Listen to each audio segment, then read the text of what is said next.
Ky është një lajm shumë e rëndësishëm që të dashur që prek të gjithë ata që jetojnë në Gjermani dhe janë të siguruar me sigurimet ligjore. Qeveria gjermane ka miratuar një paketë për kursime në shëndetësi që kap një vlerë prej shumë miliarda euro. Menjëherë, më duhet të them që ky projekt ligj duhet të miratohet edhe në Bundestag dhe në Bundesrat para se të shndrohet në ligj të obligueshëm.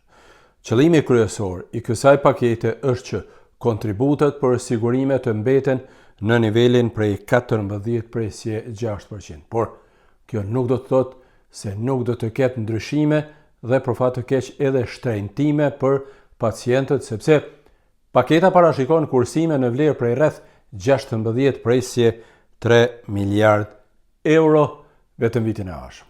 Masat e kursimeve do të prekin pacientët, industrinë farmaceutike, mjekët dhe vetë fondet e sigurimeve shëndetësore. Para se të shpjegoj të gjitha detajet, ju them që ka goxha shumë kritika ndaj disa pikave të këtij projekt ligji, ndaj të gjitha duhet të merren pak me rezervë derisa projekt ligji nuk miratohet edhe në Bundestag dhe Bundesrat. Sidoqoftë, paketa parashikon shtrenjtimin e shumë ilaçeve nga 5 në 7,5 euro ose nga 10 në 15 euro varësisht nga paketa e ilaçeve. Ndërkohë që do të ketë disa kufizime edhe të disa shërbimeve që tani ofrohen falas.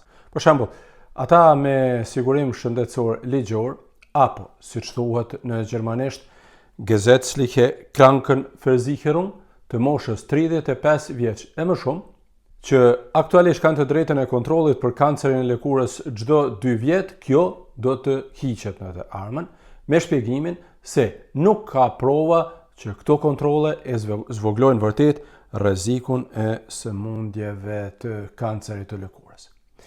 Ilaçet homeopatike, pra ato mbi bazën tërësisht natyrore, nuk do të mbulohen më nga sigurimi shëndetësor ligjor, me shpjegimin se nuk ka prova të mjaftueshme shkencore për efektivitetin e këtyre ilaçeve.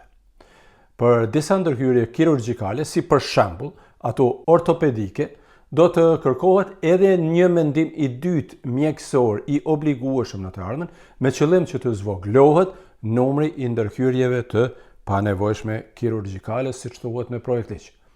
Por ajo që ka shkaktuar debate më së shumti është sigurimi pa pagesë i partnerëve dhe fëmijëve.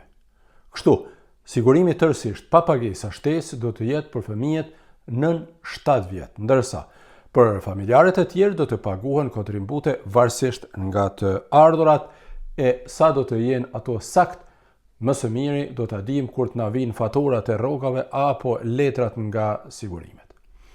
E në këtë paketë parashikohen edhe ndryshime në rimbursimet për mjekët, pastaj për spitalet, kompanitë farmaceutike e tjerë. Dikush do të thotë, ndoshta se kjo nuk është edhe aq me rëndësi për ne pacientët, por nuk është krejt e saktë sepse shoqatat e mjekëve kanë paralajmëruar menjëherë se mund të ketë shkurtime në kujdesin ndaj pacientëve. E një temë shumë e diskutueshme mbetet natyrisht edhe pagesa e kostove për sigurimin e pacientëve me ndihma sociale.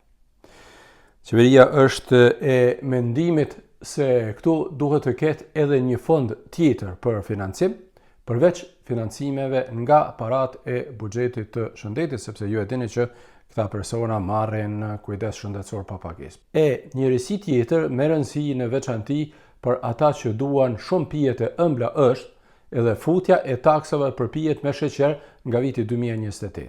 Nga kostot shtesë për këto pije, nga viti 2028, pra do të gjenerohen rreth 450 milion euro të ardhura në vit, të cilat do të derdhen më pas në fondet e sigurimeve shëndetësore. Këto janë pra pak a shumë ndryshimet që parashikohen, por me të gjitha detajet, shpresoj që nuk kam harruar asgjë, do t'ju njoftoj kur projekt ligji të miratohet dhe të shndrohet në ligj. Ndërsa tani desha t'ju njoftoj paraprakisht me ndryshimet që na presin, sepse ky projekt ligj do të nxirret në Bundestag dhe atë shumë shpejt.